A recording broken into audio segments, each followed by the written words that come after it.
Buntut kericuhan supporter di Kudus. Dua pria Jepara jadi tersangka. Polisi menetapkan dua pria asal Jepara sebagai tersangka dalam kasus kericuhan oknum supporter di Desa Ngembel Kulon, Kecamatan Jati, Kabupaten Kudus. Salah satu tersangka mengaku saat itu emosi karena diacungi jari tengah oleh seorang korban yang merupakan warga Kudus.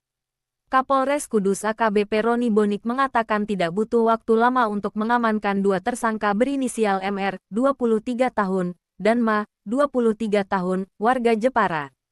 Keduanya diduga terlibat dalam kericuhan oknum supporter pada Minggu, tanggal 1 Desember tahun 2024 malam lalu.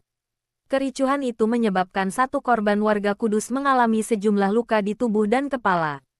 Kami mengamankan dua orang pelaku, kata Roni kepada wartawan saat konferensi pers di Mapolres Kudus, Jumat tanggal 6 Desember tahun 2024. Dia mengatakan, tersangka pertama berinisial MR, 23 tahun, warga Welahan, Jepara. MR disebut menendang tubuh dan kaki korban. Tersangka kedua MA, 23 tahun, warga Mayong, Jepara.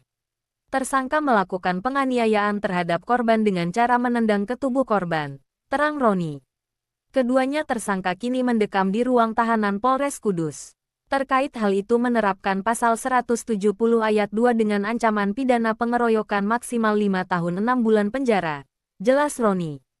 Roni menerangkan, dugaan pengeroyokan itu terjadi pada Minggu, tanggal 1 Desember tahun 2024 malam lalu. Saat itu rombongan supporter dalam perjalanan pulang seusai menonton pertandingan Liga 2 Indonesia antara Persipapati melawan Persijap Jepara di Stadion Joyokusumo Pati. Rombongan supporter dari Jepara itu diarahkan lewatkan Jalan Lingkar Kudus. Polisi mengawal ketat rombongan supporter ini.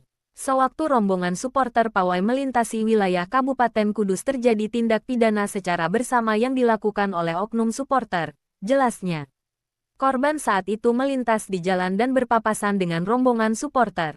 Kemudian terjadi kericuhan yang menyebabkan korban berinisial IPA, 23 tahun, mengalami luka-luka.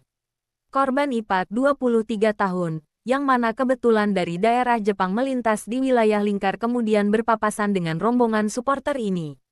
Sehingga pada saat itu terjadi ada dugaan tindakan pidana secara bersama-sama terhadap IPA, ungkap Roni. Pengakuan tersangka. Salah satu tersangka, MA mengatakan masa supporter menganiaya korban karena merasa kesal. Sebab, korban disebut mengacungkan jari tengah ke arah supporter. Itu rombongan lewat terus korban mengacungkan jari tengah. Saya lihat sendiri, kata MA di Mapolres Kudus. Terus masa itu emosi dan mengeroyok korban. Banyak yang mengeroyok. Saya menendang kaki dan lempar batu bagian tangan kena muka, sambungnya. MA mengaku nekat menonton pertandingan sepak bola meski dilarang karena ingin menyaksikan klub kesayangannya bermain.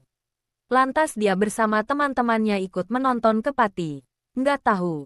Saya nggak pernah nonton terus saya diajak teman terus nonton ke Pati. Saya nggak tahu. Dapat tiket dari teman. Dapat tiket di Pati. Terang dia. MA kini mengaku menyesal. Dia juga memohon maaf kepada korban dan keluarga korban. Diberitakan sebelumnya. Video aksi supporter berbuat onar hingga menganiaya warga di Desa Ngembel Kulon, Kecamatan Jati, Kabupaten Kudus, viral. Akibat kejadian ini seorang pemuda IPA, 23, mengalami luka-luka hingga dilarikan ke rumah sakit.